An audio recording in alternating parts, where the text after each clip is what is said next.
جی بھائی، میں نے جو آپ کو بتایا ان کا مسئلہ یہ ہے کہ ان کے 2 بچے ہیں اور وہ بچی جب کانوینٹ میں پڑھتی تھی تو اس کو جب اس کے فادر وہاں پہ گئے. آصف صاحب یا اقبال صاحب نے پوچھو، کامن صاحب نے پوچھو کی پروگرام ہے کرنے کے یا میرے سے کر میں یہ کویسچنز پورے کر لوں، بس 3 ہی ہیں. جی سوری. تو اس کا رزلٹ لینے، اور آئی تھنک وہ کسی سبجیکٹ میں ویک تھی، مجھے یاد نہیں، فیل ہو گئی تھی شاید چند سال 4-5 سال پہلے کی بات ہے.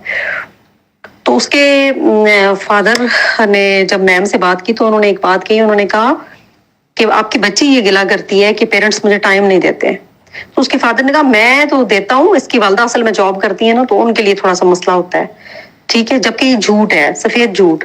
والد بھی کوئی ٹائم نہیں دیتا.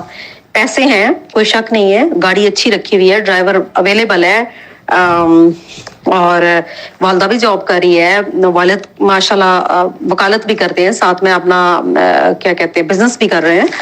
تو 2 ہی بچے ہیں، کوئی اتنا ایشو ان کو کسی قسم کا فائنینشیل ایشو نہیں ہے. ان کا ماشاءاللہ اچھا ٹائم پورا ہو رہا ہے. تو لیکن یہ ہے کہ جو بچوں کو ٹائم نہیں مل رہا، اس بچی نے تو اظہار کر دیا اور بیٹا اظہار بھی نہیں کرتا. بیٹا گرا، شاید 1 سال ہو گیا، تو بیٹا گرا ہے اور اس کی بازو ٹوٹ گئی ہے اور وہ اندر آ کے چپ کر کے لیٹ گیا ہے. وہ گاؤں میں گئے ہوئے تھے تو وہ لیٹ گیا ہے اور کسی کو کچھ نہیں پتا. وہ بہن جا کے دیکھتی ہے اور وہ آ کے چیخ کے ماں سے کہتی ہے کہ اس کا بازو ٹوٹ گیا ہے. تو اس نے بہن نے جا کے بھائی کا، کیونکہ بہن بھائی اکٹھے رہتے ہیں سارا وقت، والدہ جاب کرتی ہیں، والد اپنے کام پہ نکل جاتے ہیں، جب واپس آتے ہیں تو گاؤں سے کوئی نہ کوئی پیغام ہوتا ہے کہ جی فلاں فوت ہو گیا ہے، فلاں کے گھر بیٹا پیدا ہوا ہے یا بیٹی پیدا ہوئی ہے، ادھر جانا ہے، فلاں کے گھر یہ ہے، فلاں بیمار ہو گیا ہاسپٹل دیکھنے جانا ہے. اور ہاں، میں نے اس کو ضرور کہا تھا کہ اپنے بچوں کو ٹائم دو، تم بجائے اس کے کہ اپنے شوہر کو پیچھے بھاگنا چھوڑ دو. اب اس نے کہیں نہیں جانا. ٹھیک ہے، مطلب ظاہر ہے اب بچے تمہارے بڑے ہو رہے ہیں، لیکن اس کا یہی ہے کہ وہ جہاں شوہر جائے گا وہ لازمی جائے گی. کیوں کہ اس کے سسرال والوں نے اس کو اتنا ڈرایا ہوا ہے بہت سارے ایسے الٹے کام کر کے، کبھی اپنے بیٹے کو سبق دے دینا، کبھی کچھ، یعنی کہ ایک عجیب سا ہے. اور آپ سوچیں کہ جن کے 12 13 14 سال شادی کو ہونے کے بعد بھی ان کی بانڈنگ کیا ہونی ہے، وہ تو انہوں نے بننے ہی نہیں دی. کیونکہ یہ تو میں آئی وٹنس ہوں اس بات کی، میرے کانوں نے سنا ہے. جب ان کے یہاں بچی پیدا ہوئی تھی تو ان کی بڑی بہن کہتی ہے کہ تمہیں تو شوہر پسند نہیں ہے نا، تو تم جو ہے دوسرے کمرے میں جا کے سو جاؤ. تو اس کے بھائی نے کہا کہ میں نے پہلے اپنا بستر ادھر لگا لیا. اب آپ اندازہ کریں کہ ایک والد یہ والے الفاظ بول رہا ہے، اور پھر اس کے بعد مجھے نہیں پتا جو ہے وہ ان کا کیا سین ہے. لیکن میں نے جو ان کا گھر دیکھا اس میں ان کے والد کا علیحدہ روم تھا، 2 بچے اللہ نے ان کو دیے، پہلی بیٹی تھی پھر بیٹا. تو میں نے اب تک ان کا روم الگ ہی ہے.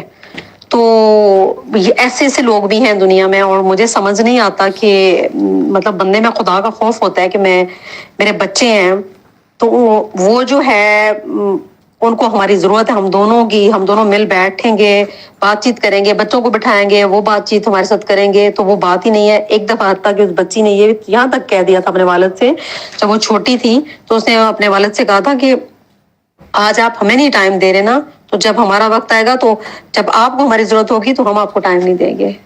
لیکن پھر بھی اس بات کو مطلب جوک میں شاید انہوں نے لیا یا نہیں، مجھے نہیں سمجھ آتی. دنیا کی ہر نعمت ہونے کے باوجود پیرنٹس کا اس طرح کرنا، یہ میری سمجھ سے اوپر ہے. ان چیزوں کو مدعا کیا کہے، کس طرح سے ان چیزوں کو ڈیل کرے. اور وہ بچی جو ہے وہ خود اپنی خالہ سے کہہ رہی ہے کہ مجھے کسی سائیکیٹرسٹ کے پاس لے جاؤ. اتنی بچی کی عمر نہیں ہے، شاید 13 سال کی ہے وہ. تو اگر یہ دیکھا جائے تو 13 سال کی عمر میں ہمیں تو پتہ ہی نہیں ہوتا تھا کہ یہ کیا ہوتا ہے، یہ کیا بلا ہے، یہ بیماری، سائیکولوجیکل ایشوز کیا ہے، ہمیں نہیں پتا ہوتا تھا. الحمدللہ ہمیں نہیں پتا تھا. تو اب یہ عام ہے. تو اس چیز کے اوپر میری ریکویسٹ ہے معذرت کے ساتھ، ہر طرح کی میری اگر کوئی بات اس چیز میں ہو گئی ہو کہ بے ادبی ہو، تو ڈاکٹر صاحب سے بھی، آپ سے بھی، آپ کے بابا سے بھی معذرت. تو لیکن یہ ہے کہ آپ ڈاکٹر صاحب سے یہ عرض کیجئے گا کہ یہ جو میں نے آپ کو چیزیں بتائی نا، ان کو ایڈریس کریں. اپنے ویڈیوز کے اندر یہ چیز بے شک آپ مطلب یہ بتائیے گا کہ ایک بچی نے ہمیں مطلب یہ ریکویسٹ کی ہے کہ ان چیزوں کو آپ کریں. شاید وہ جو ان کی وہ جو بات ہے وہ ویڈیو میں سینڈ کروں مطلب کسی طریقے سے اس تک، تو شاید اس کے دماغ میں یہ بات بیٹھ جائے. کیونکہ سورت رحمان والے ڈاکٹر صاحب کو تو سارے جانتے ہیں، اتنا تو مجھے آئیڈیا ہے، وہ بھی جانتی ہے. لیکن سر یہ چیزیں بھائی یہ چیزیں تو ہونی چاہیے، کیونکہ میں اس چیز کو لے کے بہت زیادہ پریشان ہوں. آپ یقین کریں کہ وہ بچہ رویا نہیں ہے، اور اس کی جو سسٹر ہے انہوں نے کہا ہے کہ وہ کہہ رہی تھی کہ بہت صبر والا ہے میرا بیٹا. اس نے کہا صبر والا نہیں، بے شرم. حالانکہ وہ بڑی ہے، وہ جو جس بہن کے بیٹا گرا ہے، وہ کہتی ہے چھوٹی والی اس کو کہہ رہی ہے کہ بے شرم، وہ جو ہے وہ یہ کوئی وہ نہیں ہے کہ اس میں صبر ہے، وہ معصوم بچہ، اس میں کیا صبر آئے گا؟ بچے تو روتے ہیں، چیختے ہیں، اپنی بات بتاتے ہیں، سنواتے ہیں.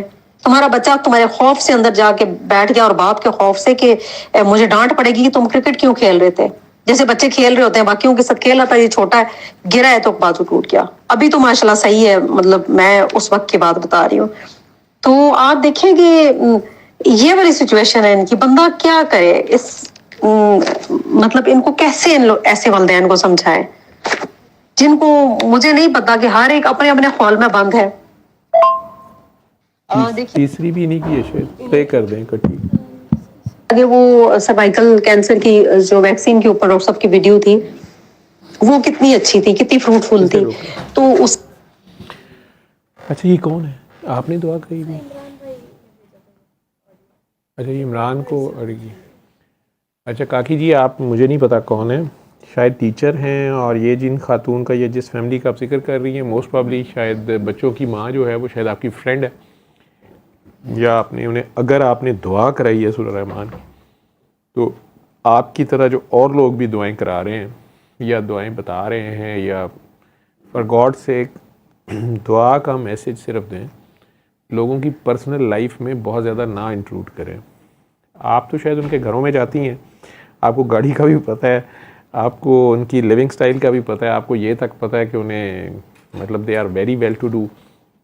پھر ان کی پرسنل باتیں بھی آپ کو پتہ ہیں کہ وہ علیحدہ سو رہے ہیں یا اکٹھے سو رہے ہیں. بچے والی بات آپ کی ٹھیک ہے کہ وہ بچہ ڈر گیا موسٹ پرابلی، شاید گھر میں ماں باپ اتنے سخت ہیں یا ان میں سے کوئی ہے کہ جو اسے ڈانٹتے کہ تم ایسا کھیلے ہی کیوں کہ تمہیں چوٹ لگ گئی. ماں باپ کئی بار ویسے بھی پریشانی میں، ماں یا باپ جب دیکھتے ہیں بچے کو بہت چوٹ لگ گئی ہے، وہ خود بھی پینک ہوتے ہیں اور اس کو ڈانٹنا شروع کر دیتے ہیں اوپر کہ تم وہاں کھڑے ہی کیوں تھے، تم وہاں گئے ہی کیوں، تم ادھر کیا کر رہے تھے. تو شاید وہاں بہت زیادہ یہ اس گھر میں ہوگا جس کی وجہ سے وہ بچہ فریکچر کے ساتھ جا کے لیٹ گیا یا کچھ ہو گیا. وہ ایک کیس ہے. لیکن آپ کا زور ہے کہ وہ صاحب ٹائم نہیں دے رہے، اور بیگم صاحبہ جو ہیں وہ بھی جاب کر رہی ہیں اور ٹائم نہیں دے رہے. بات آپ کی ٹھیک ہے، یا بچی کو سائیکولوجیکل ایشوز 13 سال کی عمر میں وہ یہ کہہ رہی ہے، وہ تو اب یہ جو جنریشن ہے، اور میں نے ابھی جو آپ کے پہلے سوال کے ساتھ ہی تھا ریلیٹڈ، کہ انفارمیشن ان کے پاس اب اتنی زیادہ ہے، اور یہ ساری باتیں وہ آپس میں ڈسکس بھی کرتے ہیں، اور ان کے کلاسز میں دوسرے بچے بھی انہیں بتاتے ہیں کہ میں سائیکولوجیکل ہیلپ لے رہا ہوں یا لے رہی ہوں، یا تھیراپسٹ کے پاس ہم جا رہے ہیں، مختلف ٹرمز یوز ہوتی ہیں. یہ سارا کچھ تو لیونگ سٹائل یورپ کا آہستہ آہستہ ادھر کریپ ان ہو رہا ہے. جب آپ کو کھانے کے لالے ڈال دیے گئے، آپ کا ملک ابھی بھی بہت سے ملکوں سے بہتر ہے. ٹھیک ہے ہمارے امیر طبقہ ٹیکس نہیں دیتا، غریبوں پہ وہ سارا بوجھ آتا ہے، لیکن ہماری مین پاور ماشاءاللہ اتنی زیادہ ہے، اور وہ آپس میں ہی رہتے ہوئے پھر بھی اکانومی چلتی جا رہی ہے جیسے بھی ہے، چاہے کوئی ہمارے ساتھ جو بھی ہمارے حالات ہیں، اور مسلسل کئی سالوں سے ہم جنگ کی حالت جنگ میں بھی ہیں، اور دہشت گردی اور سارا کچھ ہے.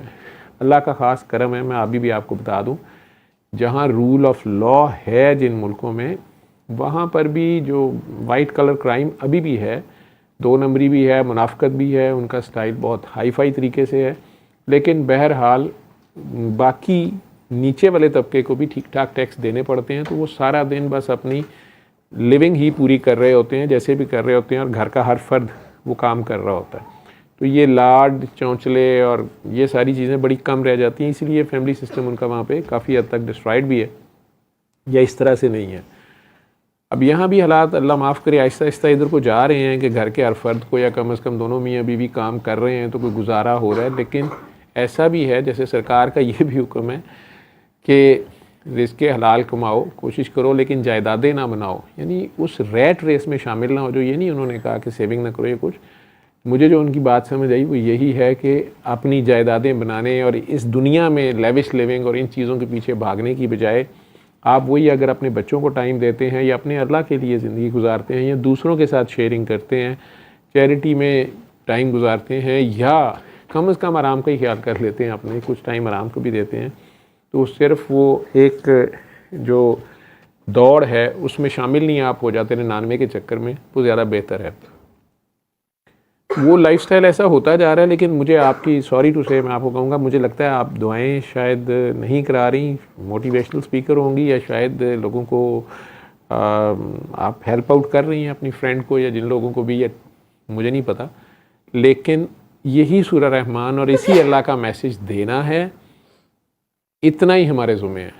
آگے اس بندے کو اس کے پرسنل میٹرز میں نہ گھسیں، نہ میاں بیوی میں جج بنیں، آپ نہ پرسنل کومنٹس دیں، نہ انالیسز اپنے کرنے کی کوشش کریں، آپ ہر بات اللہ پہ چھوڑیں، انہیں اللہ کے آگے پیش کریں۔ آپ کے ذمہ، میرے پاس جو بھی بندہ آتا ہے وہ کس مذہب سے ہے، اس کا کردار کیسا ہے، وہ کس سیکٹ سے ہے یا کس طبقے سے ہے، یا وہ خود کتنا نیک یا بدماش ہے، نہیں، میرا وہ مریض ہوتا ہے۔ مجھے یہ پتہ ہے کہ اس کو میرے دروازے تک لانے والا اللہ ہے، چاہے یہ ایتھسٹ ہے، کافر ہے، کون ہے، اب میرے پاس یہ آیا ہے تو میں نے اس کو ایلوپیتھی کی دوائی وہ مانگ رہا ہے، میں اسے ایلوپیتھی کی دوائی دیتا ہوں، ساتھ اس کو ضرور ایڈیشنل اپنا ٹائم اسی میں اسے پولائٹلی یہ کہتا ہوں کہ یہ بھی ایک ریمیڈی، آپ پریشان ہیں اگر، یا آپ کو ایسی خبر مل گئی ہے کہ اس بیماری کا حل نہیں ہے یا جو بھی آپ کی ہے، تو یہ آپ کر لیں۔ اگر وہ کرنے پہ تیار ہوتا ہے اسے دعا کرا دیتا ہوں، ٹھیک ہے؟ اس کے بعد اگر کوئی مجھے سنانے کی بھی کوشش کرتا ہے، کوئی بیوی کی شکایتیں لگانے بیٹھ جاتا ہے یا بیوی خاوند کی شکایتیں لگانے بیٹھ جاتی ہے، ایک تو میں کلینک پہ آلریڈی میڈیکلی مجھے ہاف این آور لگتا ہے ایک پیشنٹ پہ، اور پھر باقی یہ دعا کراتے بھی کچھ ٹائم زیادہ لگ ہی جاتا ہے نئے پیشنٹ پہ، تو یہ سارا کر کے اگر میں ان کے پرسنل میٹرز حل کرنے بیٹھ جاؤں گا اور پھر اس میں خود میں بھی ججمنٹل یا پارٹی بن جاؤں گا، تو بیٹا یہ کام ٹھیک نہیں ہے۔ آپ اسے اللہ کے دروازے پہ پیش کریں، ہمارے ذمہ اتنا ہی ہے کہ اسے اس کے اللہ تک پہنچا دیا جائے جو اس کی شارک سے بھی زیادہ قریب ہے، اور اسے یہ بتا دیا جائے کہ اگر تم سے غلطیاں ہو بھی گئی ہیں یا کسی اور نے زیادتی کر بھی دی ہے، جس بھی سچویشن میں تم پھنس گئے ہو، ابھی بھی تمہیں اللہ ہی نکال سکتا ہے۔ اس اللہ کو مانو جس نے تمہیں بنایا ہے، اور جیسے اس کو ماننے کا حق ہے، اور اگر تم پھنس بھی گئے ہو، کوئی ایسی سچویشن آ گئی ہے کہ اب تم کچھ نہیں کر سکتے، یا تمہارے خیال میں بند گلی آ گئی ہے، یا ڈاکٹروں نے یا معاشرے نے یا کسی نے بھی جواب دے دیا ہے، تو ابھی بھی تم اس کے آگے پیش ہو جاؤ۔ اس میں انہیں ایکیوز کرنے کا بھی کوئی فائدہ نہیں ہے کہ آپ نے شرابیں پی ہیں تو اس لیے ہو گیا، وہ اس کو پتہ ہوتا ہے، اسے کہ اپنے گناہ لے کے اس اللہ کے آگے پیش ہوں، ابھی بھی وہ معاف کر دے گا۔ اور اگر آپ بھی اس کی مخلوق کو معاف کر دیں تو یہ ایک چیریٹی ہے جو اللہ کی خاطر کرو گے تو اس کی رحمت اور جوش میں آئے گی۔ اتنا ہی کام آپ نے کرنا ہے، باقی وہ کتنی ایمانداری سے اس کے آگے پیش ہوتا ہے، وہ کتنی ایمانداری سے شرمندہ ہوتا ہے، وہ کتنی ایمانداری سے اپنی غلطیاں اس کے آگے مان جاتا ہے اور شرمندہ ہو کے آئندہ نہ کرنے کا ارادہ کرتا ہے، اور کتنی ایمانداری سے وہ دل سے دوسروں کو معاف کرتا ہے، یہ اس کے اللہ کے درمیان ہوتا ہے۔